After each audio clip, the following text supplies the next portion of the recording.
Hello friends, जय हिंद, जय भारत, वंदे मातरम। Welcome to my YouTube channel doctor IP.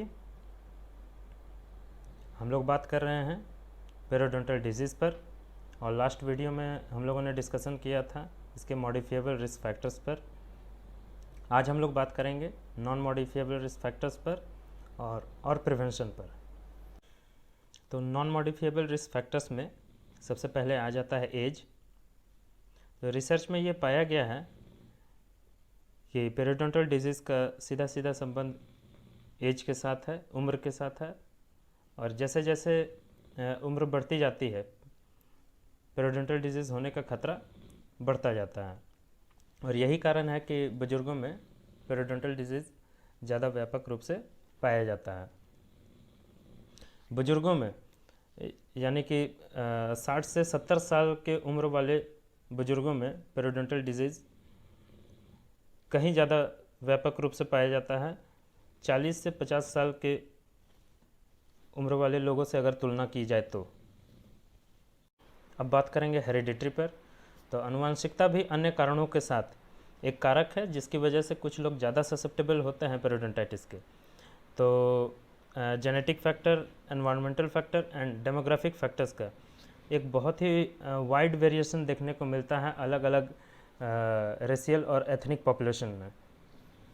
Now come to association of periodontal disease with other medical conditions. तो जैसा कि मैंने पहले ही बताया है कि पेरियोडोंटल डिजीज़ और कार्डियोवास्कुलर डिजीज़ दोनों आपस में संबंधित हैं।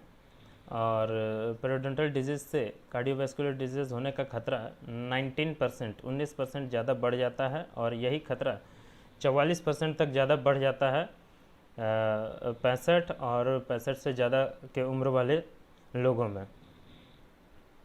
पेरियोडोंटल डिजीज़ का स्ट्रोक और पेरिफेरल आर्टरी डिजीज़ से ज़्यादा गहरा संबंध है कोरोनरी आर्टरी डिजीज़ की तुलना में। अब बात करते हैं मेटाबॉलिक डिजीज़ पर।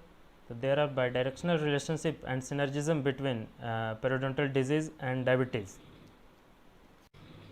टाइप 2 डायबिटिक पेशेंट्स में जिनमें severe form of periodontal disease होते हैं उनमें मोर्टालिटी रिस्क 3.2 टाइम्स इंक्रीज कर जाता है in comparison to those with no or mild periodontitis.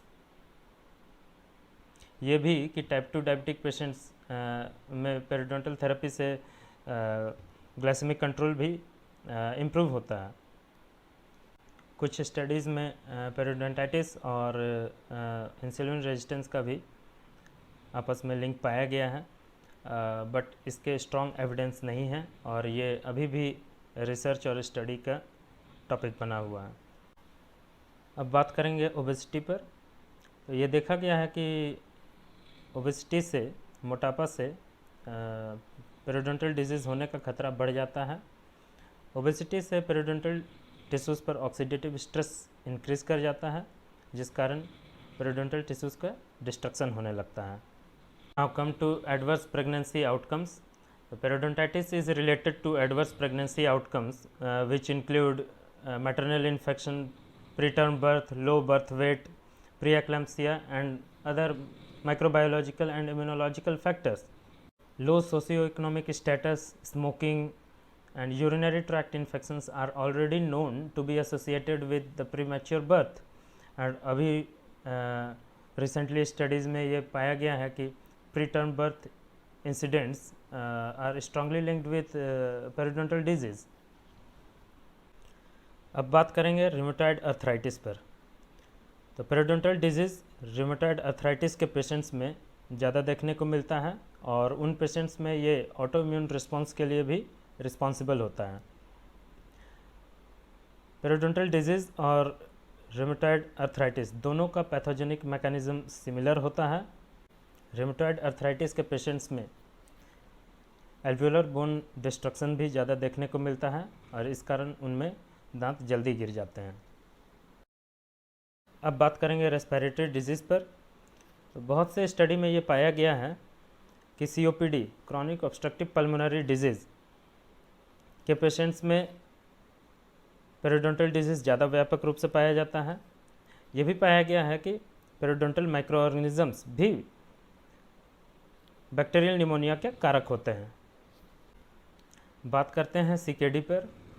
तो CKD patients, chronic kidney disease के पेशेंट्स जो डायलिसिस पर चल रहे होते हैं, उनमें फ्लूइड इंटेक रेस्ट्रिक्शन के कारण मुंह का ड्राई होना बहुत ही कॉमन होता है, जिसके कारण उनमें ओरल हाइजीन मेंटेनेंस में दिक्कतें आती हैं और इस कारण उनमें मसूड़ों की बीमारी या पेरिडोंटल डिजीज़ होने का रिस्क बढ़ जाता है।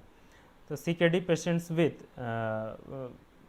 पेरिडोंटल डिजीज़ में मोर्टालिटी रिस्क 35% इंक्रीज़ कर जाता है इन कंपैरिजन टू दो CKD patients with no or mild periodontitis. तो इसके बहुत ही स्ट्रॉन्ग एविडेंस मिलते हैं कि रिड्यूस्ड किडनी फंक्शंस के भी पेरिडोंटल डिजीज़ से संबंध हैं। अब बात करेंगे पेरिडोंटल डिजीज़ के प्रिवेंशन के बारे में। तो इसका प्रिवेंशन बहुत ही आसान है, बहुत ही इजी है। इसमें सबसे पहले तो आ जाता है oral hygiene practices. Oral hygiene कैसे मेंटेन करें, ये सबसे ज़्यादा ज़रूरी है। तो इसके लिए जो मैकेनिकल मेथड है, केमिकल मेथड है। मैकेनिकल मेथड में जैसे हो गया tooth brushing, proper tooth brushing करें, यूज़ ऑफ डेंटल फ्लॉस, ये सब आ जाते हैं मैकेनिकल मेथड में। केमिकल मेथड में आ जाते हैं जैसे माउथ वॉशेस यूज़ करके anti plaque, anti gingivitis mouth wash आते हैं, तो उनका भी इस्तेमाल करके मसूड़ों की बीमारी से दूर रहा जा सकता है। इसके बाद आ जाता है डाइट। तो हालांकि डाइट का बहुत ही बड़ा रोल होता है डेंटल कैरीज़ की रोकथाम में, यानी दांतों के सड़न के रोकथाम में। फिर भी विटामिन सी की डेफिशिएंसी से मसूड़ों की बीमारी का होने का खतरा बढ़ जाता है। इसलिए ये ज़रूरी होता है कि हम लोग अपने डाइट में खट्टे फलों का भी सेवन करें, खट्टे फलों को भी अपने डाइट में जोड़ें।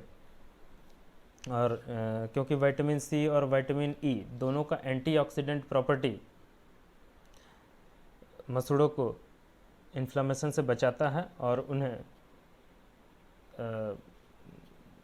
पेरिडोंटल डिजीज़ होने से बचाता है।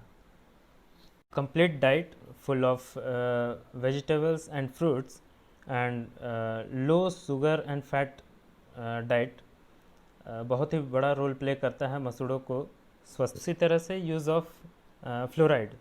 तो स्टेनस फ्लोराइड का एंटी प्लाक और एंटी जिंजिवाइटिस इफ़ेक्ट होता है और ये मसूड़ों के अंदर से बैक्टीरिया और स्पाइरोकिट्स की काउंट को कम कर देते हैं और इस प्रकार ये मसूड़ों को स्वस्थ रखने में सहायक होते हैं। अब ये बात उठा है कि ये स्टेनस फ्लोराइड मिलेगा कहाँ से, तो ये आपके टूथपेस्ट में ही होता है और इसलिए सबसे ज़्यादा ज़रूरी है कि जब आप टूथपेस्ट से ब्रश करें तो ब्रशिंग प्रॉपरली होनी चाहिए और दांतों के कोने कोने तक ब्रश आपका पहुंचना चाहिए। तो क्लीनिंग अच्छे से बहुत ज़्यादा ज़रूरी है। बहुत से anti microbial mouth washes available हैं मार्केट में। इनमें पाया जाने वाला ट्राइक्लोसान, क्लोरहेक्सिडिन, ये सब बैक्टीरियल काउंट को कम करते हैं और मसूड़ों को स्वस्थ रखने में काफ़ी सहायक साबित होते हैं। लेकिन इनका इस्तेमाल अपनी मर्ज़ी से नहीं करना चाहिए और आप एक बार अपने परिचित के डेंटिस्ट से सलाह ले करके ही इनका इस्तेमाल करें, क्योंकि कुछ माउथ वॉशेस का साइड इफ़ेक्ट होता है कि उनसे ब्राउन स्टेनिंग हो जाती है दांतों पे प्रोलॉन्ग्ड यूज़ पर। और अंत में आ जाता है स्मोकिंग सीजेशन। में कंक्लूज़न ये निकलता है कि पेरिडोंटल डिजीज़, हालांकि इसकी इतनी व्यापकता और इतना ग्लोबल पॉपुलेशन में इसका इतना ज़्यादा प्रिवलेंट होने के बावजूद इसका इलाज संभव है और इसका रोकथाम संभव है। It can be treatable and preventable. तो उम्मीद करता हूँ इन दोनों वीडियो से, पार्ट 1 पार्ट 2 से, आपको मसूड़ों की बीमारी के बारे में अच्छी खासी जानकारी मिली होगी। तो मिलते हैं नेक्स्ट वीडियो में किसी नए टॉपिक पर बात करते हुए।